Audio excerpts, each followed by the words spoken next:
Dang,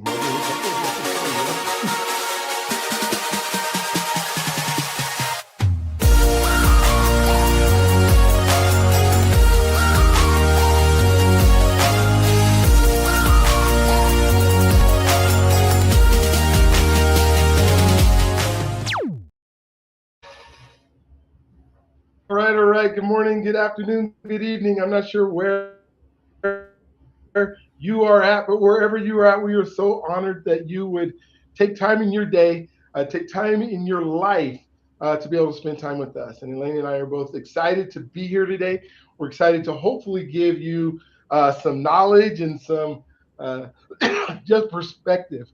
Sorry if I got to get my cough drops out, and my wife got me sick, and she is in trouble for doing it. But I'll forgive her. She over here laughing at me now because she was sick the last 2 days, and now it came jumped on me, and so I apologize. So I'm going to let Elena do a lot of the talking today. But when you think about living boldly with purpose, one of the things we were just talking about right before we got started is some of us don't like what we do for a living. Some of us kind of like what we do for a living. And then some of us love what we do for a living. And so I made the comment that I've heard over and over again, if you love what you do, you'll never work a day in your life.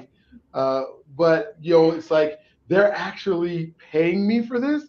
This is so cool. And so when we think about living boldly with purpose, when you get into your calling and you get into what God, I believe, has designed you to do, you can't wait to get up in the morning. You can't wait to that when you put your head on your pillow, you want to sleep, you rest because you had a big day, but you're thinking about what gets to happen tomorrow. And so Elena's going to tell her story. I've asked her to, talk about her life and the things that she's done and then get into what she's doing now. But what's so cool is she loves what she does. She loves it so much that she can't wait to, she's on vacation right now and can't wait to get back. And she doesn't come. Hey, I love going on vacation. I love my family. I love hanging out with them. But sometimes it's just time to go. Go back home and get back to your own bed. You ever been there where you just like, if I could just get back to my own bed, because it's the one that has all the dents and everything else to just make it so wonderful. So, Lady, thank you for being on the show today. Thank you for taking your time out of your day to share with us who you are and how you're living boldly in your purpose. And then we will chop it up after your story.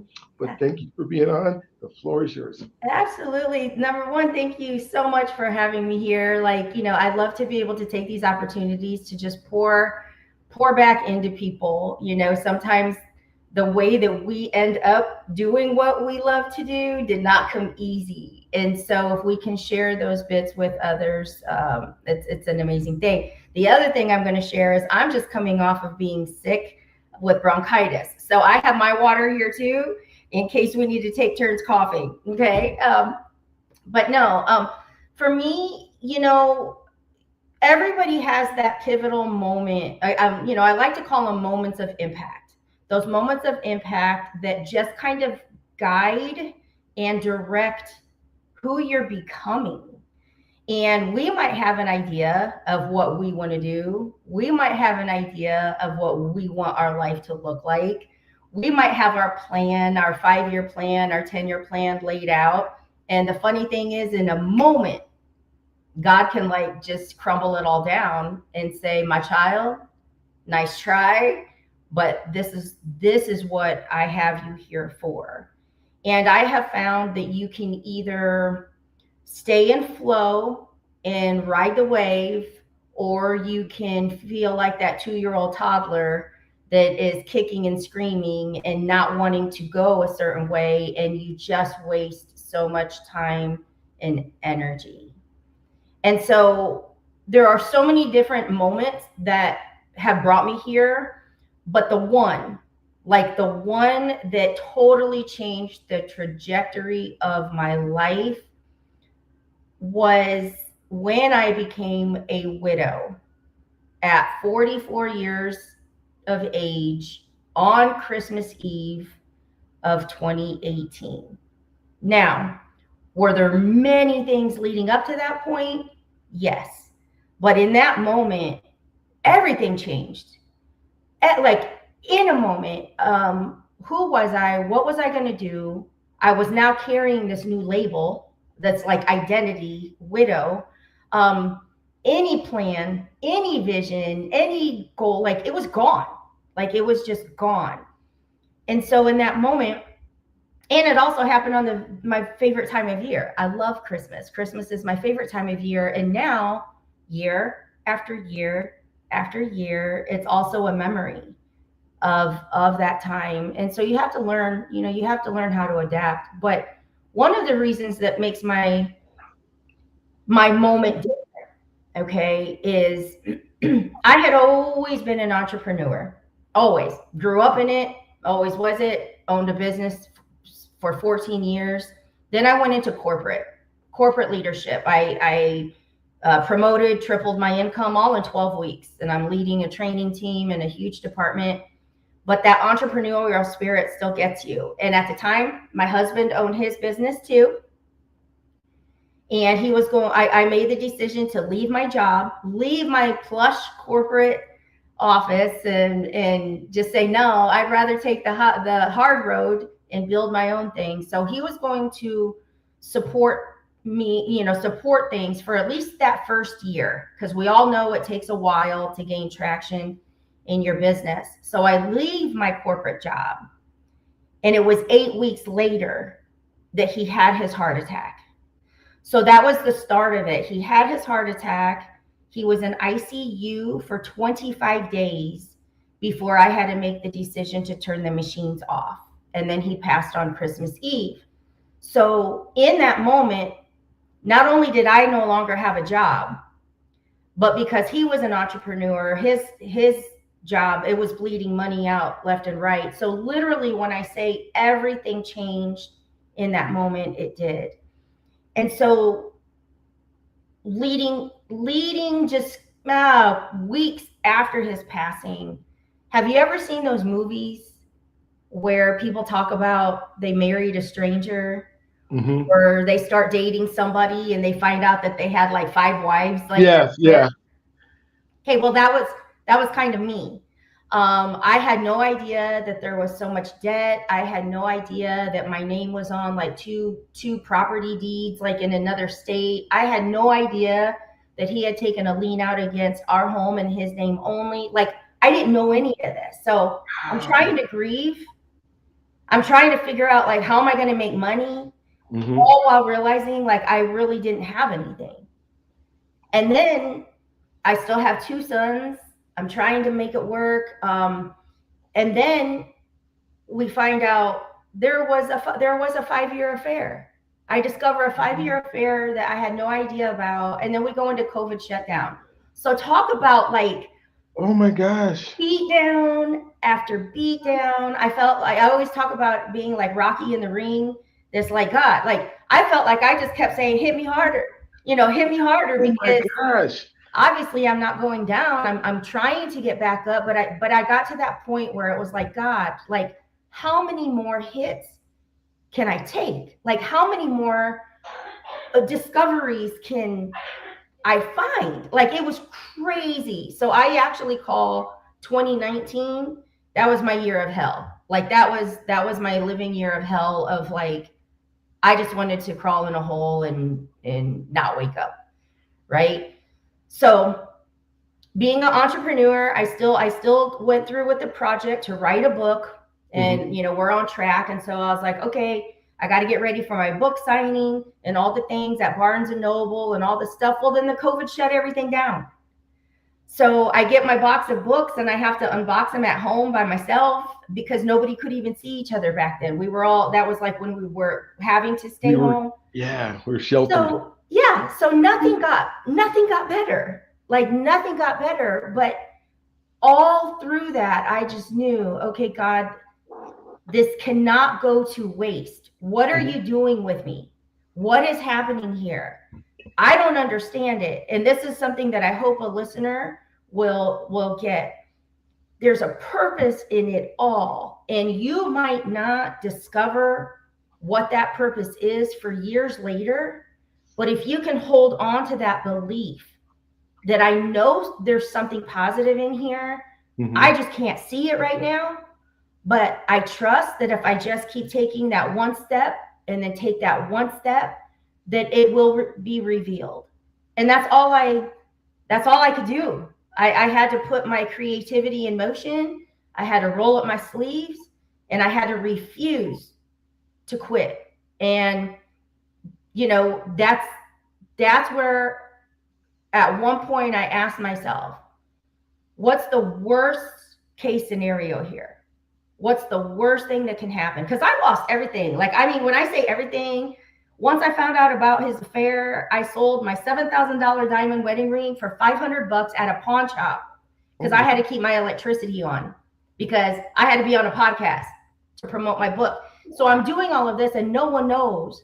Like, I am losing everything, right? And so I got to that point where I just said, okay, really, Elena, what is the worst case scenario here? Mm-hmm. And my worst case scenario was you lose your home, mm-hmm. your dream home, the home that you love. Like, that's the worst thing that I felt could happen. I have my sons, we're healthy, we're okay. So what's really the worst case scenario? And it was, I will lose my home. So I went ahead and I called my mom and I said, Mom, if we should need a place to stay. Gotcha. Can we come? And she had just moved into her new house. She downsized. It was a cute little new house. And so here I'm like, hey, can I move my Rugrats in? Right. But I said, if we need a place to go, can we move in? And of course, she was like, absolutely. So to me, I solved my worst case scenario problem before I needed to. You had a choice. Gotcha. Yeah. And I think a lot of people should do that. If they're afraid of something, it's like, okay, what's the worst thing that can happen? Find a solution. Because then if it does, you're prepared. And if it doesn't, you're confident to keep moving forward anyway. And so it's like once I moved back to my mom's, that was number one, it was a blast. Me and my mom had a great time. The boys were safe. Like it was almost like we could just breathe easy again. And that opened up the space for me to actually get in tune with, okay, what do I do now? What am I building? And so the first business out of that was my Besitos Beauty Cosmetics, because to me, lipstick was my confidence. Like, lipstick was the thing that even when my world was crumbling, I would get up, I'd put on my lipstick, and I'd be like, girl, figure it out. And so I created, that was business number one. The Christmas Widow, the nonprofit, business number two. Like, I built all of that from losing my home. Wow. So you had the solution that you could go to your mom's. Yep. But so did that take a long time? Did you try to keep it, or you just said this isn't worth it? How did that process work? And not trying to have you relive your whole 2019. No, it's all good. It's all good. Okay. Our home was beautiful. Okay. Our home, the initial home was built in like 1910. And so that like small piece had so much character, mm-hmm. and like the details you just don't get in homes today, mm-hmm. but it had been added onto. Okay. So it was like a 4,000 square foot home. It had a huge like second shop that could have been like somebody's apartment, but that was part of his business. It was on acreage, so even though we had a very large fenced in area for our dogs, there was still so much land and property on the outside. So we had tractors and those zero turn lawnmowers and all this kind of stuff. Well, it's just me now, right? It's just me now. And the home, being that it was older, we were still doing some remodeling stuff to it. It came to that point where it's like, this is just too much for me. But that's when I discovered, since we had bought the home in foreclosure, we paid cash for it. So to me, it was our home, it was my home outright. Well, he had taken a loan against it in his name only. So when he passed it, that you were. And when they passed, they didn't even want to talk to me. Like, even though I legally was his wife, how he had it, I wasn't on there anywhere. And so it was very difficult, and it would have gotten very ugly. I would have had to spend a lot of money just to try to get these things figured out. But it took my son. Okay. I didn't know how to do this big lawnmower. And by then, so much time had gone by. I didn't have money to hire people. Of course. So I'm out there with my push lawnmower. No, Oh gosh. I don't know if I can cuss here, but I was like, no kidding. Like I'm out there, doing the fenced in area, and my younger son comes out and he's like, Mom, he's like, how long are you going to keep doing this? He's like, why are we still going through this? Oh, that part's going to get me choked up. And to me, until he asked me that, for me, it was my stubbornness. It was my fight. It was like, no, I can figure this out. I can do this. I'm not going to quit. But it took him to say, like, we're like killing ourselves here. Like Why? Yeah. why are we doing this? And the moment, and he was young, the moment he asked me that, I started bawling, and it was like, you know what? It's not quitting. I didn't fail. It's what's the best choice? What is the best choice? And I didn't want to let go of it, but I knew that was the best choice. So yeah, that's how that happened.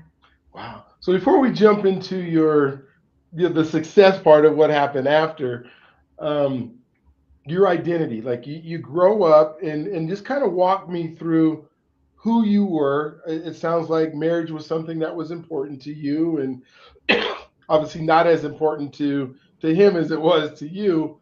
And you're in your 40s. I mean, I'm assuming he's close to your same age. Yeah. Um, Yeah, he and was so, 49. oh, he's 49. Okay, so, so about 5 year difference. So who? I mean, was your identity wrapped up in that whole? Because you said you went to corporate, now you got business, and you're doing this family thing, and that's Yeah. how you're identifying yourself. And all of a sudden, boom, your identity changes, and your identity just doesn't change to I'm a widow. It changed to I'm a widow in a mess. You Oh know, my gosh. right? Well, Talk. the crazy thing is I grew up with parents that were extremely successful entrepreneurs. Okay. So my parents, by the time they were in their mid 30s, they were millionaires, had 7 businesses, this and that. So I just grew up in this environment of always seeing my parents run their own business. But I grew up with money, right? I go to school, kindergarten, in a mink coat. I'm Oh, not even kidding here. wow. I have pictures of it where I like laugh about it because I was so embarrassed. Like I wanted a coat like my friends, right? Yeah. But I'm in a mink coat in kindergarten. By first grade, I had like a ruby ring designed for me, and that was just my dad's love language. He was an alcoholic. He wasn't around all the time, so there was all money, and so he just would give things. So it was kind of a weird dynamic then, because my parents did divorce, and when they divorced, the money was gone.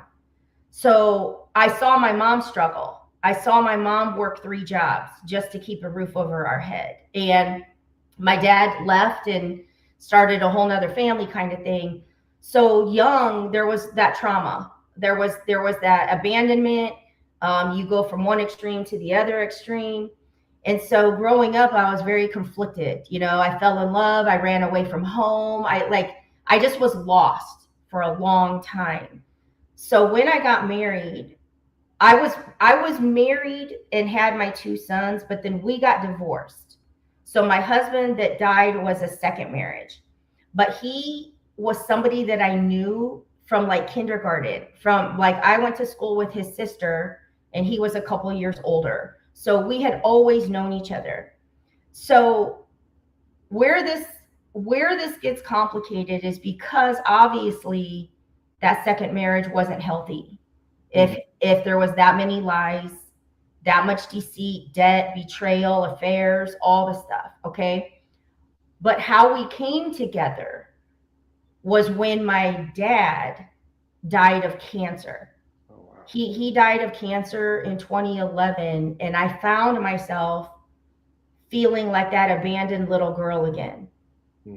And so when this guy reaches out to me, who I felt comfortable with because I knew him my whole life, I immediately like attached.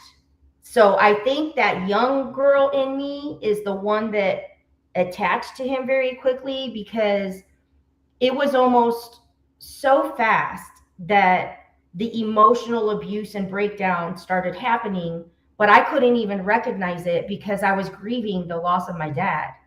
So sometimes, you see the red flags, you see everything going, and I saw them. Like, I know I saw them. I knew my gut was talking to me, but I didn't care. I was tired. And so sometimes, whether it be a man or a woman that ends up in this like toxic environment, this emotionally abusive environment, sometimes people say like, how did that happen? Aren't you smarter than that? Like, why don't you just leave? But many times there's an underlying factor. And my identity, I had none. My dad was gone. I was already, single with 2 kids, had been rich, been poor. Like, I didn't even know who I was. And so I kind of clung on to this guy who was a couple years older than me, thinking he'll help me. He'll have it figured out. He says he loves me. So this is a good thing.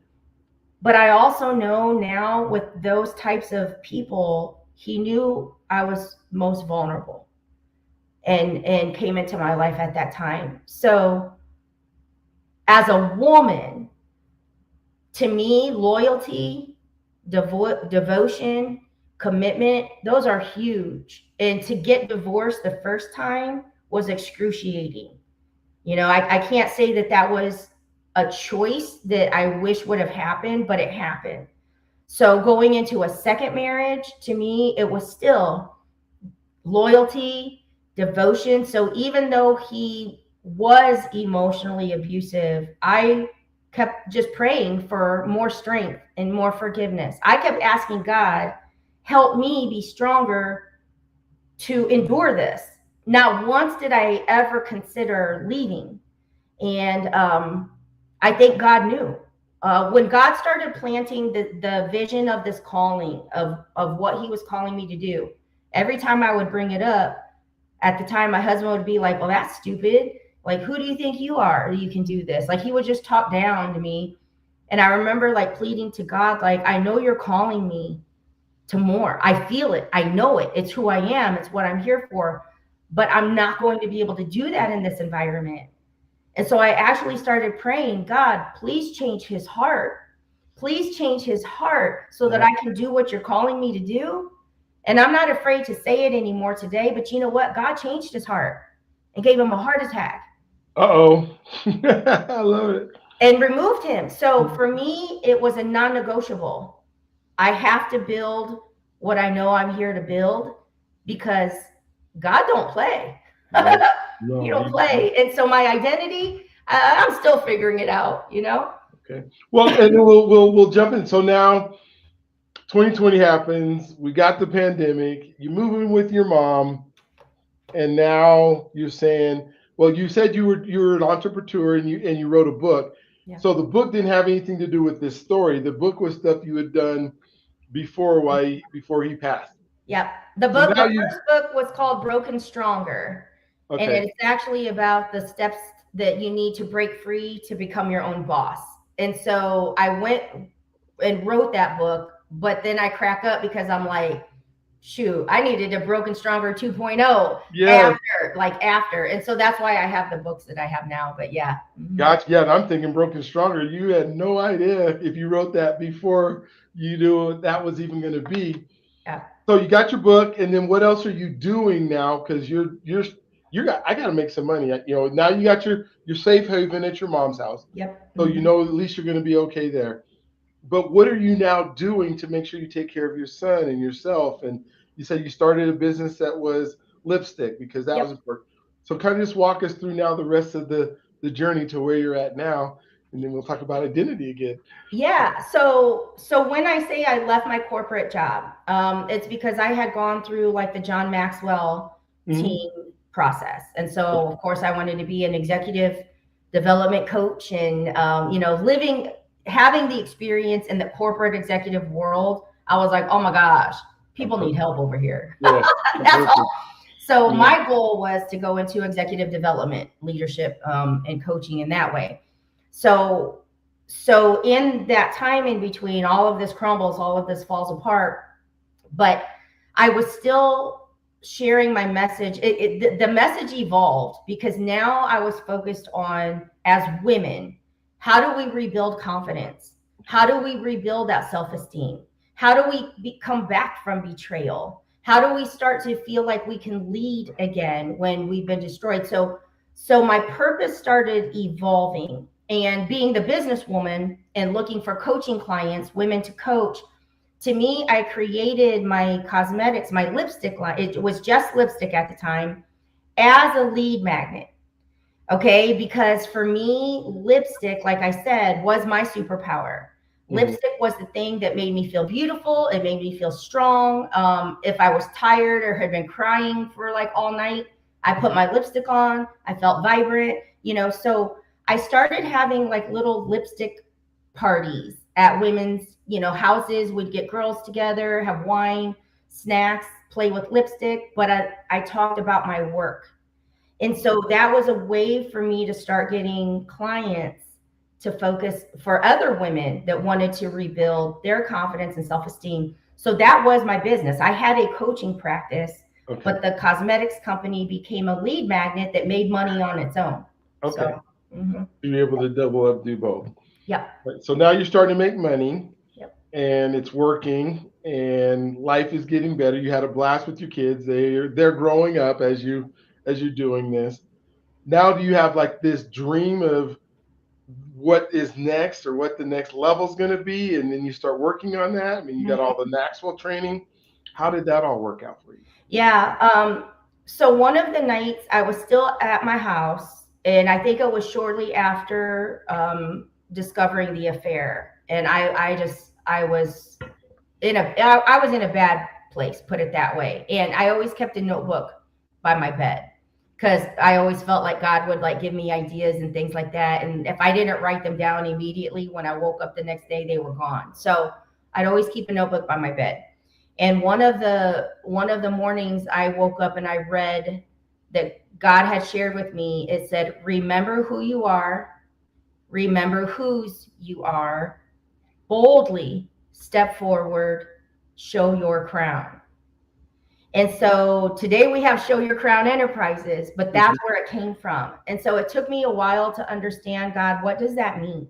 What does Show Your Crown mean? And that's the part that for me, for the people that I help build their businesses now, it is the mistakes. It is those moments that you think, like, how did I get here? It is the failures. It's the successes as well. It's the uniqueness. Like, it's everything that makes you you, and not being afraid to share the ugly pieces, because that's really the beauty. If you've gone through the ugliness and you're here to talk about it, that's a beautiful thing. And so I always held that in my head. Show your crown, show your crown. What does that mean? What does that mean? And then I started seeing the crowds of people in the events and stuff. And I didn't know what to make of it, but I'm like, okay, God, like I'm going to just take the very next step. And then you just show me like what we're doing next. Right. So I start with the women's groups and the women's coaching and the cosmetics and the lipsticks. And I'm even like having cosmetic sales, like events. So I'm making money from retail, but then also money from clients and just things. But then the next layer was when he told me about the Christmas widow. And I really wanted to come up with a way to do something fun for newly widowed families at Christmas time, because I think of the kids, and I think like if they lost a parent, they're waking up Christmas morning wondering like, why is my dad not here, or why is my mom not here? And so then the idea of the Christmas widow incorporated my nonprofit. We started having like community Christmas parties for the kids, and then we would pick a family and support a family. And so that was able to happen while I was still at my mom's house as well. And I still do the streamathon. We have a streamathon coming up in July. It's a Christmas in July, but it's to just bring awareness and spread hope and goodness. And so that was the next step. And then there was like, so everything has just evolved. Yeah. Wow. I mean, so cool. So, and I don't know, you probably didn't look into the future, but you said that when your husband was in ICU, and you had to make the decision, was Christmas Eve the decision that you made for a reason or a purpose, or was just at that time? Yeah. Honestly, we had selected after Christmas. Okay. Okay. Since he was on ICU, machines were kind of keeping him going. I spoke with his family, his brothers, his sisters, and we were like, okay, like, let's just do this after the holidays. Like, let's let him be here one more holidays, and we'll turn the machines off, a couple days later. So we started getting the word out, and there were people that were coming by the hospital that wanted to see him and say what they needed to say. But he started taking a turn. Like, he started getting like even worse. And I said, this isn't fair to him. He's not an obstacle. He's not a showpiece. Why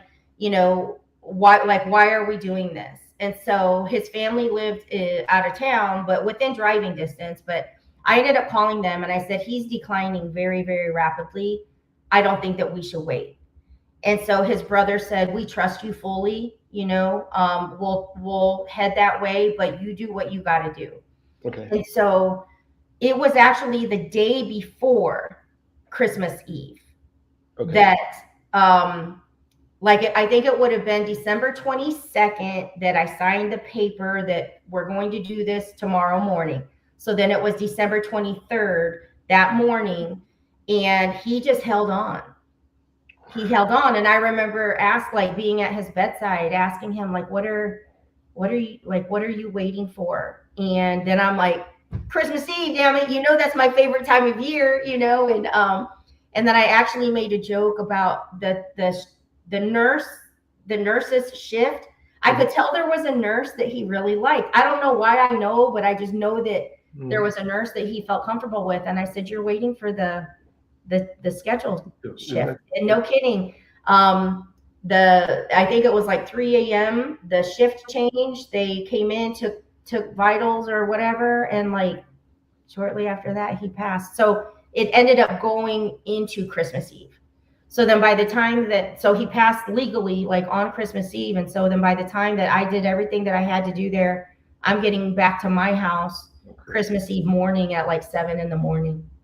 Oh my gosh. Yeah. So, I mean, you think of how good God is, right? Because he knows everything's going to happen. And, and hearing this. And so now you get to have a whole organization around the Christmas widow, which is, something that helps other widows based on this craziness that happened and how he loved on you and held you and kept you through all the nonsense and craziness so that you'd be so strong for, I'm sure, all these other women and families that now have to go through that. Because the way I could be, but I'm seeing all these things you went through. Most of the folks that lose a spouse probably don't go through what you went through. It's a crazy mix of emotions, let me tell you, because I'm thinking dude, if you weren't already dead, I'd want to kill you. Yeah, no, exactly. I mean, it's absolutely. Crazy. Yeah. But how I look at it, how I chose to look at it is through the whole thing. I feel like God laid everything down gently. Yeah. That's how, even from his heart attack, as massive as it was, we still had that time with him in ICU to process what was going to happen. I got to come home knowing that I could still go to the hospital. And now if he'd have died suddenly, then it would have been that shocker. So I feel okay, that was laid down gently. God allowed that space. And then finding out about all of the stuff that followed, it was one thing at a time. So it was 9 months, 9 months before I discovered the affair. So I feel like if I'd have found it all out at one time, that would have been major. But to me, I chose to see the blessing in it. God allowed it to happen in the way that he knew I could receive it. And that's a gift. Yeah. Yeah. Well, you think 9 months, that gives you time to not, I mean, if that's a couple weeks after, now you are trying to take him out again, because and if she's showing up at places and you knew about it, then that would have just been crazy. Talk to Yeah. me a little bit about Show Your Crown. What is Yes. Show Your Crown and how does it work? So Show Your Crown Enterprises is like my umbrella, is my company, and I have many lines under it. And the reason that I have it that way is because I am here to help people build their dream. I am here to help small businesses, those that are called to do something. That's like, entrepreneurship is my jam, and unique ideas and creative ideas, like creating a lipstick as a lead magnet, like that's creative, right? And so I help people. I want to help people do that. And so my whole framework under Show Your Crown, it's called the Crown Builder framework. And I take people, small business owners, through the actual steps that I know that it takes to build something solid. And whatever type of business it is, to me, there's no getting around these core elements. And because I have both product-based business and service-based business, so I'm really able to help in many areas. But I also create the platforms to help people get seen. So through Show Your Crown, I have my Prospera TV network, where I really work with that small business owner to fine tune their message, create a show that drives people back to their business. So that platform is available. If we want to work together, I help you, develop your message around that. I have a Surrender to Rise book series. So to me, we all have that surrender moment. But if you're doing something positive with it today, maybe you want to become a published author, but you're not quite ready for a full book, have a chapter. But the way that I do my books is we have editions.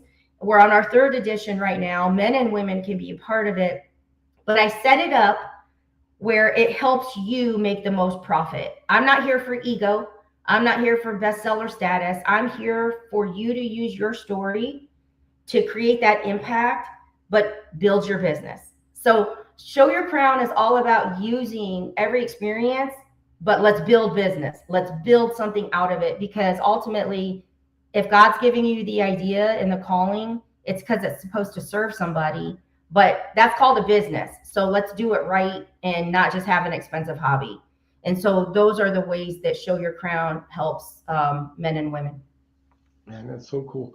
Yeah. When you were talking about like the book and not trying to, you know, trying to hit the bestseller status, and I think it goes along with podcast as well, where people think the only way that you have a successful podcast is if you have all these millions of subscribers and Yeah.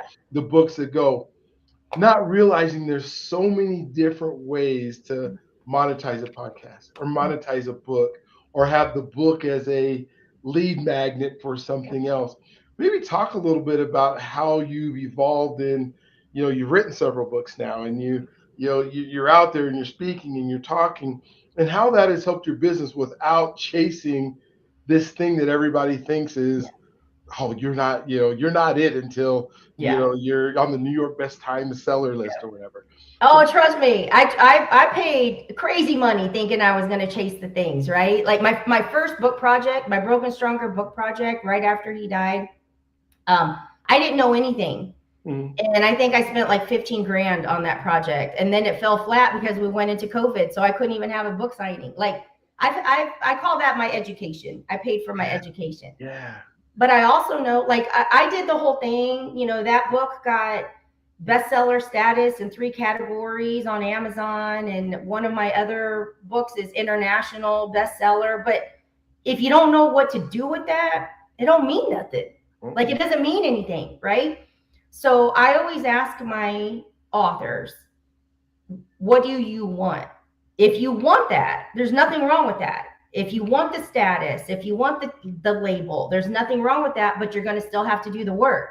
Like, people aren't going to just flock to you just because you've got this label. You've got to still show how you help them. Like, and people aren't going to just go buy it just because it's on Amazon if they don't know you, right? So I get real. I get honest, and I'll ask people, if that's what you want, we can still do that. But understand, you're going to still have to do the work. Or you can do the work and we can, and I think on Amazon, I think one of my books, like, I get like 83 cents, right? Off of, once it filters down through. yeah, to get all the Yes. So I'm like, so we can do that. I can help you do that. Or we can put like 17, 20 bucks in your pocket per book. Like, what do you want? And I will help you do that. And so to me, I found that when I started writing my last book, Crowned by Faith, I self-published through Show Your Crown. We do publishing, but you can only buy it through my website. Like, I want to know every person that buys this book because I want to write a note in them. I want to connect with them. I want them to know me. My work is so personal to me. It's not about having 100 on a shelf and strangers buying it and then I never even know if they opened it or not. Like that's not my purpose. But I do ask my business owners that work with me, like, what do you want to happen with this? Because that will change how we build it out. And there's no right or wrong answer, but I just always like to let people know, just because you have the status, just because you have the website, like just because you build it, you still got to go get people to go to it. So the work is still there. There's no shortcuts. Wow. Yeah. It's so cool to know. Yesterday, as I'm hearing the coaching in you and hearing how much you care about the people that you work with, and you'll be the first person I ask this question to because it was epiphany for me yesterday when I was on. I did another podcast with a lady named Amy Leninus, I think, and she is like this personal development guru thing. And so we're talking about potential. And so that there are folks like us who coach and say, we see so much potential and we want everybody to be successful. And she came back to me and she said, and this just it just hit me. She said, potential isn't real. She said the reason potential isn't real is because you're putting on that other person what you would do if you were them. Yep. And so to me, I'm like, oh my gosh, you know, that I want people to succeed so bad, but they have to want it. They have to, like you were just saying, they, go first as a program work, that I tell the folks that are my clients, as a program work, do you believe I can help you do it? And then you believe you can do it. Mm-hmm. But then I never even talk about, do you want to do it? Do you, because you just talked about the work that goes involved in doing the thing. And so that's got to be a question that we ask the person is, do you really want this? Yeah. So how do you, because you see that you can see what God could do with a person. Yeah. And then you go, I want this for you so, so bad. Yeah. How do you, when they don't? Okay, so that's a great question, and the first person that pops in my mind is she's actually on here. So hey, Tish, I don't know if you're still watching, Miss Tish Ross. Well, the first thing that I've designed is I have an assessment. It's called "What type of crown builder are you?" To me, there are 4 types of builders, and we have to identify what type of builder you are, because that's going to help identify what works best for you, but also what keeps you stuck. Okay, so that's something I have developed over all of these years. I've worked with so many people, and plus, through other personality types of assessments, specifically to business. Again, remember, I grew up in it. That's all I know. So specific to business, what type of builder are you? You can be a spark builder, a structure builder, a message builder, or a momentum builder. So the first part that I like to do with people is let's see what type of builder you are. And then I just like to get a grasp of their vision, because I want to know what's really the reason for that vision. Sometimes ego is the reason for the vision. And there's nothing wrong with that, but let's be honest if that's it. Because don't try to build something this way if you're really wanting something for yourself. And don't be afraid to say that, because the more honest that you can be, the faster we will get you there, right? But the next piece is, a lot of times I like to know what people have tried. What have they already done? Why do they think that it didn't work? And what did they feel did work? I like to know those things, because often I can see what they're not seeing. And for example, when I used Tish years ago, Tish came into my world and she wanted help building out a podcast. She saw herself having a YouTube podcast. Mhm. Okay. But we kept getting to this point where she wasn't breaking through. And I even identified, like, girl, you start avoiding me when I start pushing the buttons, Of when I know course. you're getting Yes. close, you know? Yeah. So I like to see those things. But anyway, what it really was is she was carrying shame. She was carrying shame from a past experience that left a scar on Mhm. her forehead. So when it came time to record video, she would find a reason to not go there. But it was never what she thought. So we encouraged, or we got her doing a voice only podcast. Okay. I'm like, do something, give me a date, like, we got to lock it in. But while we were working through that, and oh my gosh, the feedback she got, people were like, you are a natural, your voice is amazing. What Mhm. did it do? It started boosting her confidence. Of course. She Yeah. knew that she could do this podcast. So then I said, it's time. You've got to go live. You've got to show your face. And I said, I will be there. I will be on there with you, whether I'm the only one, don't even worry about it. And I said, but something is on the other side of this. This is the thing. So she did it. She went live, and don't you know, just on Facebook, just random, first time ever. And don't you know, a radio station caught wind of her. Next thing you know, they're asking her to be a co host. Next thing you know, she's a radio host.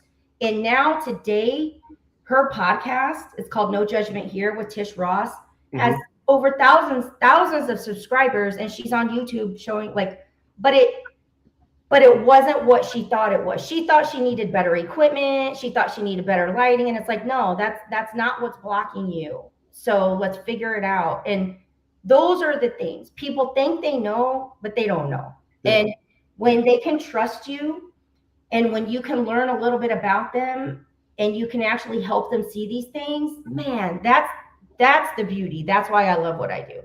Yeah.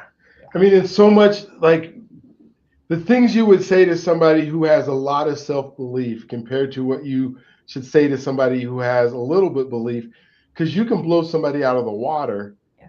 if you assume that they have this self belief in themselves that they can do anything, and then you start telling them to do anything, and then they like you said, they shut down, hide, go like a turtle, and they go away.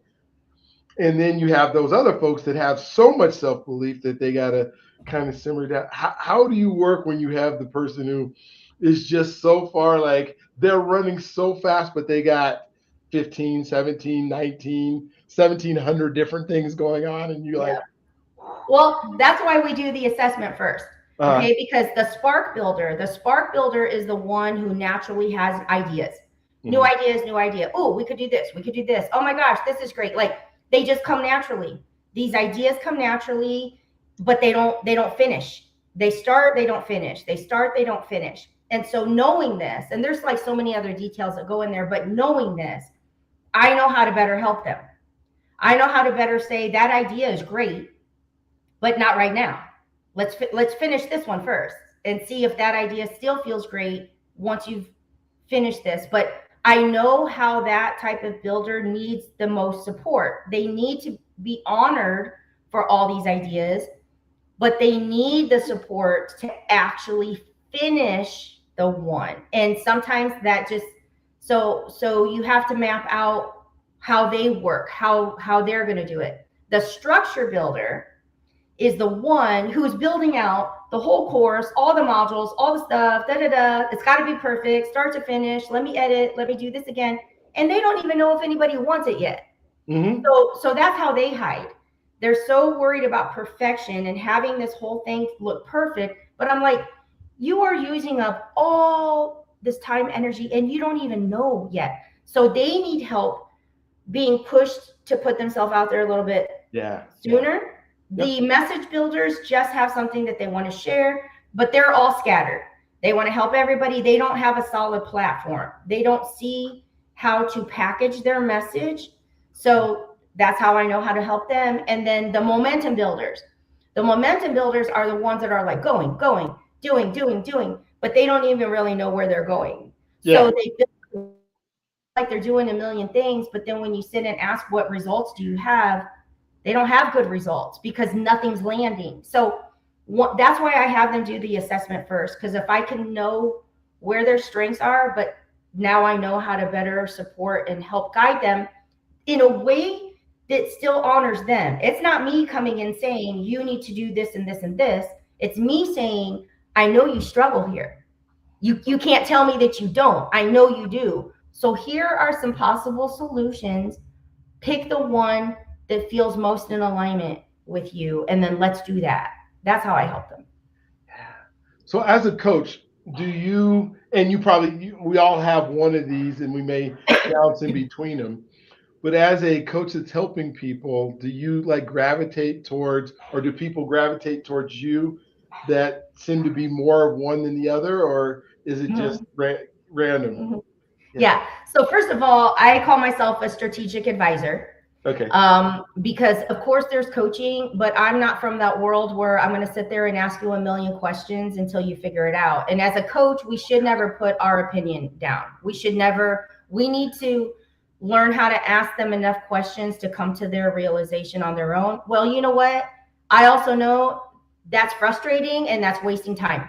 So as a strategic advisor, I can look at this from this bird's eye view. I can see the full picture and I can just give, this is my advice. Do with it what you want. So I don't call myself a coach. I do consider myself a strategic advisor because I'm kind of playing chess with their goal, and I have to figure out what piece fits where and be strategic about it, and then they work with me and we figure out how that works best for them. I mostly attract message builders. Okay. Okay, I mostly attract message builders as a primary, a dominant, because I believe in people so much, and I believe that if God called you to something, you've got something to say about it. Yeah. And so a lot of times when that happens and you're called to start building this thing, it doesn't mean you know how. Just because you were given this vision or this grand idea or this message and story that you know you need to share, it doesn't mean you know what the heck to do.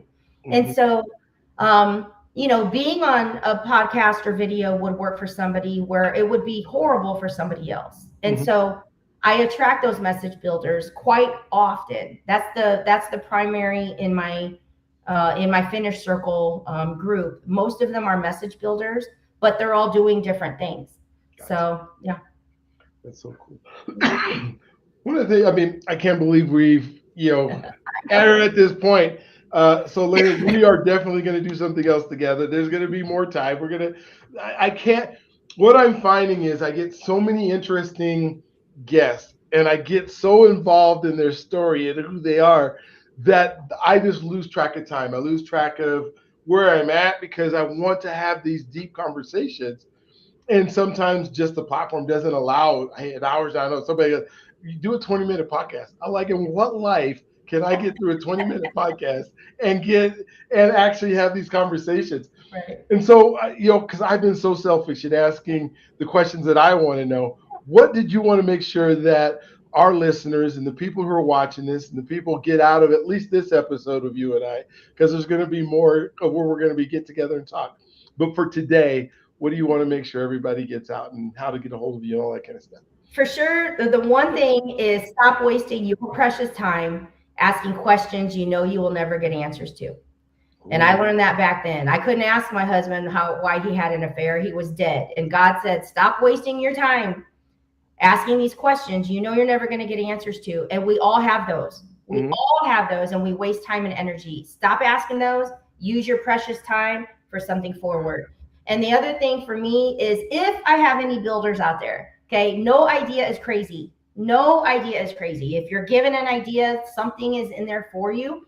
So to me, I'm all about it. You can take the what type of business builder are you assessment. It's a Google form. It's nothing fancy. I don't overdo anything. It's a Google form. You'll get your result back, and then we go from there. I have a free challenge. I work with people to get clear on certain things and so many different ways, but just never think an idea is crazy or stupid, because if it's given to you, you're chosen for it.